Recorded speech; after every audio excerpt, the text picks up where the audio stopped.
നമസ്കാരം സുഹൃത്തുക്കളെ. ഇന്ന് എനിക്ക് പറയാൻ പോകുന്നത് വളരെ ശ്രദ്ധിച്ച് നിങ്ങൾ കേട്ടിട്ട് വേണം നിങ്ങൾ എനിക്ക് ചീത്ത വിളിക്കാൻ പറയാൻ. ഞാൻ ഒരു രാഷ്ട്രീയ പാർട്ടിയെയും അന്ധമായി വിശ്വസിക്കുന്ന ഒരാളല്ല. എനിക്ക് കമ്മ്യൂണിസ്റ്റുകാർ ഇഷ്ടംപോലെ കൂട്ടുകാരും അവരുടെ ചില ആദർശങ്ങളോടും എനിക്ക് വളരെയധികം ഇഷ്ടമാണ്.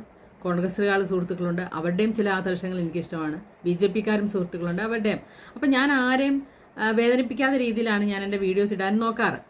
കാരണം അവരൊക്കെ തന്നെ എനിക്ക് വേണ്ടപ്പെട്ടവരായതുകൊണ്ട് അവർക്കൊന്നും അവരുടെയൊക്കെ ഈ പറഞ്ഞ പോലെ പ്രസ്ഥാനങ്ങളെ ഒന്നും അത്ര മോശമായിട്ട് കാണിക്കാനൊന്നും ഞാനൊന്നും വീഡിയോ ഒന്നും ചെയ്യാറില്ല. പക്ഷേ എൻ്റെ മനസ്സിൽ തോന്നുന്ന സംശയങ്ങളും ആശങ്കകളും അല്ലെങ്കിൽ എൻ്റെ അഭിപ്രായമൊക്കെയാണ് ഞാൻ അതോടെ ഇടുന്നത്. അപ്പം ഹാഷ്മി താജിദ് ഇബ്രാഹിം പറയുന്ന പോലെ ഇൻട്രൊഡക്ഷനൊക്കെ കൊടുക്കണമെന്ന് എനിക്ക് ആഗ്രഹമുണ്ട്, പക്ഷെ പറ്റുന്നില്ല. അപ്പോൾ ഞാൻ ഇത്രയൊക്കെ പറഞ്ഞുകൊണ്ട് നിർത്തുകയാണ്. അപ്പോൾ എനിക്ക് പറയാനുള്ളത്, ഇന്നലെയൊക്കെ എൻ്റെ മണിക്കൂറുകളാണ് എനിക്ക് സത്യം പറഞ്ഞാൽ എനിക്ക് ഫേസ്ബുക്കിൽ നഷ്ടമായത്. ഓരോരുത്തർക്കുടെ ചോദ്യം ചോദിക്കാനും അതിൻ്റെ ഉത്തരം വായിച്ചിട്ട് അത് വീണ്ടും ചോദ്യങ്ങൾ ചോദിക്കാനും അതിനൊന്നും എനിക്ക് ഉത്തരം കിട്ടാത്ത, ഇപ്പോഴും കിട്ടാത്ത, ചാനലുകളിലൊക്കെ ചർച്ച ചെയ്തിട്ടും കിട്ടാത്ത, ഒരു കമ്മ്യൂണിസ്റ്റുകാർ പോലും കൊടുക്കാത്ത ചോദ്യങ്ങളാണ് എനിക്കുമുള്ളത്.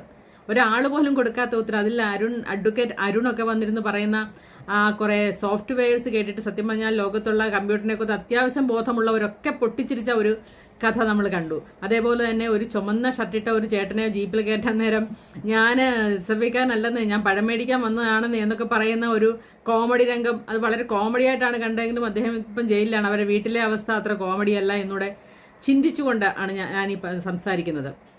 നിങ്ങൾ ഈ സമരത്തിനൊക്കെ ഇറങ്ങുമ്പം അത്യാവശ്യം മനസ്സിലാക്കിയിരിക്കേണ്ട ഒരു കാര്യം, എന്തിനാണ് നിങ്ങൾ ഈ സമരം ചെയ്യുന്നതെന്നെങ്കിലും അത്യാവശ്യം അറിഞ്ഞിരിക്കണം. കഴിഞ്ഞ ദിവസം SFIക്കാരുടെ സമരത്തിലാണെന്ന് പോലും അതിൽ ആ കുഞ്ഞുങ്ങൾ നിന്ന് വെള്ളത്തിനകത്ത് നിൽക്കുന്ന നിപ്പൊക്കെ കണ്ട സത്യം പറഞ്ഞാൽ ചങ്ക് തകർന്നു പോകും. എൻ്റെ മോനാണ് ആ സ്ഥാനത്തെങ്കിൽ എനിക്കത് സഹിക്കാൻ പറ്റുന്ന കാര്യമല്ല. അതുകൊണ്ടാണ് ഞാനിത് പറയുന്നത്.